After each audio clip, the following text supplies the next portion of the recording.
Juan Kapitulo 6, versikulo 35. Si Jesus miingon kanila, "Ako mao ang pan nga naghatag sa kinabuhi.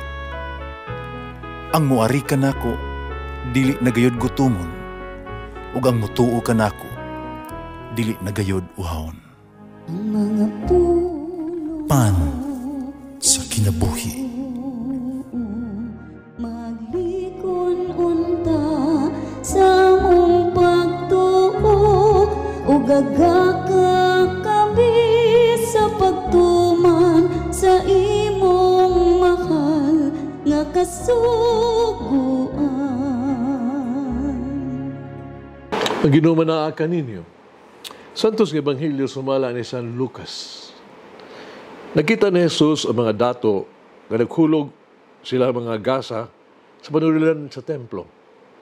Nakita usab niya ang usa ka byuda nga kabus kaayo nga naghulog og duha ka dako.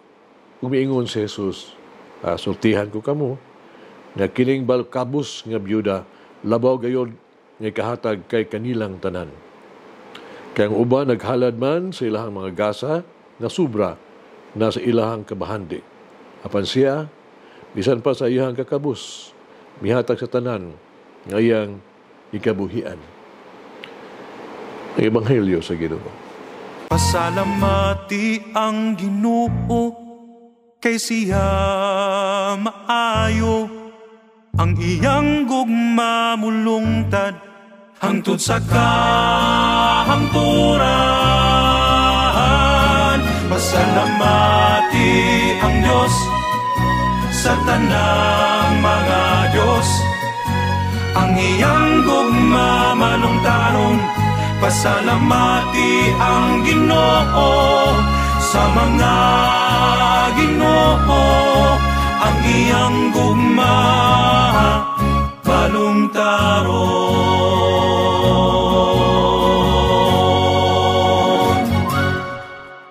Give until it hurts. Kano sa man nakatapos ang higayon nga ato ang gihatag, nga ato ang labing bililhon halad, o bisan ang ato ang labing bililhon nga kabtangan ngadto kang Jesus. Kano sa makatapos ang higayon nga naghimo kita og ultimate sacrifice ba alang kang Jesus. Kinahanglan natong dawaton nga adunay bahin sa ato ang kinabuhi baya, bahin sa ato ang inadlaw-adlaw nga kalihukan, o bahin sa ato ang kaugalingon nga wala pa nato matugyan sa hingpit ngadto kang Jesus. Kanunay doon na usay yung kabutang ato ang gipugnan gikan kang Jesus. Kanunay doon na usa kabutang nga ni akan nato ug mao nga atong panahon ug bahandi gitago gihapon nato gikan kang Jesus. Ebanghelyo karong adlaw nagtudlo kanato hitungod sa tinuod nga diwa sa paghatag. Ang kabus kay babae, balo, naghatag sa iyang tibuok nga panginabuhian. Kanyang may ato ang kasulti o sa kasulti bahin kaniya. Nagunahuna, unwakabana lamang siya sa Diyos. Wala niya hunahuna ang iyang adlaw-adlaw nga panginahanglan. Siya hugot nga mituok sa kaayo sa Diyos. Misalig siya sa providensya sa Diyos. Gihatag niya ang labing hinungdanon alang kaniya. Gitanyag niya ang iyang bugtong nga pagkinabuhi. Dinhi ato ang mahibawaan nga ang paghatag dili ay pag-ihap sa gasto, count the cost. Ang paghatag dili ang pagtugyan sa dili kaayo na bililhon kanato. Unsa ang walay kapuslanan ug unsa ba gitutog sobra. Ang paghatag mao ang pagpaambit sa tinuod nga gikinahanglan mapuslanon sa uban. Sa paghatag ipakita nato kung unsa kadako ang ato ang pagtagad, unsa kadako ang ato ang gugma. Sa ingon naghatag kita sa kinitibukan. Gihatag nato ang kinamaayo. Gipaambit nato ang labing gikinahanglan. Sa paghatag gipakita sa kabus nga byuda nga mahimo niyang bahinon ang maong kwarta. Nagsalig kita sa Dios, dili sa kwarta. Ang kwarta, dili importante kaniya. Ang labing gikinahanglan niya mao ang Dios. Ang iyang bahandi mao ang Dios. Ang adunahan ng mga tao nga ang tanan nagahalad gikan sa ilang sobra, napakita nga dili nila mabulag ang ilahang kaugalingon gikan sa salapi. Dili sila makahimo sa kinatas-ang sakripisyo sa kaugalingon. Dili na matugyan ang ilahang kaugalingon ug kung unsa ang anaan nila sa Dios. Mas nagsalig sila sa kwarta kaysa Dios.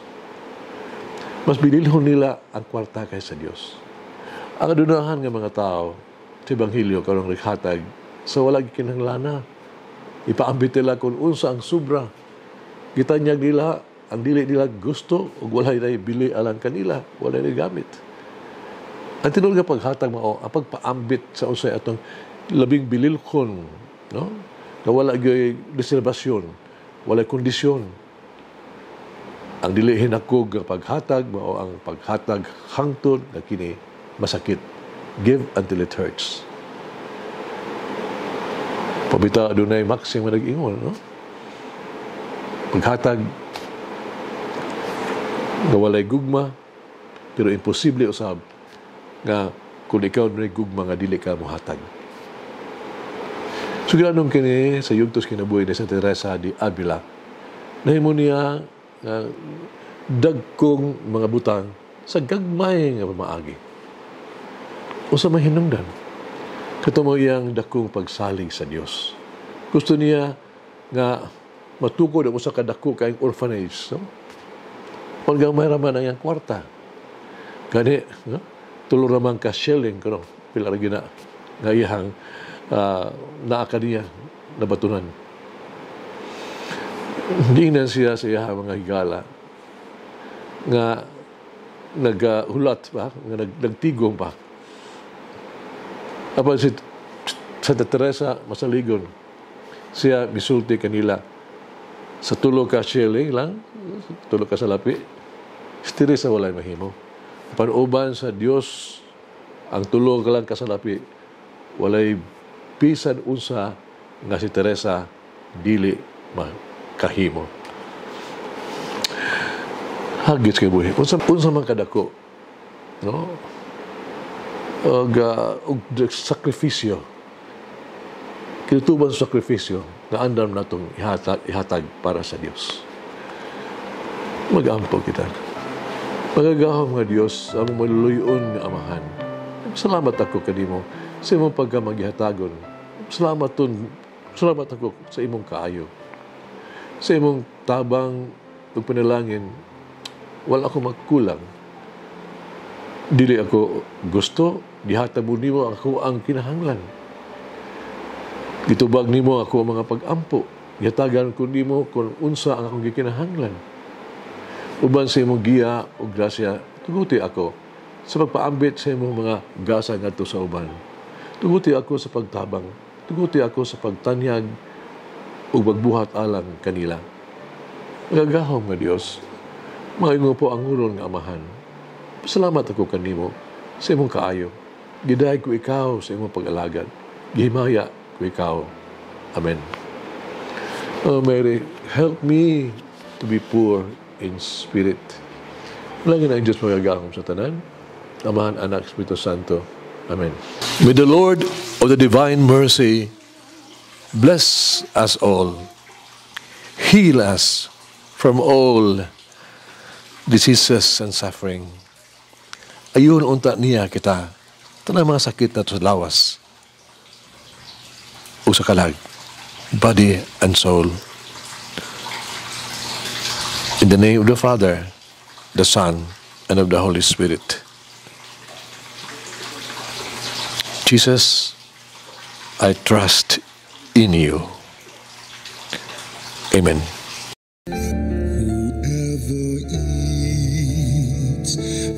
Bread of life will never hunger, says the Lord.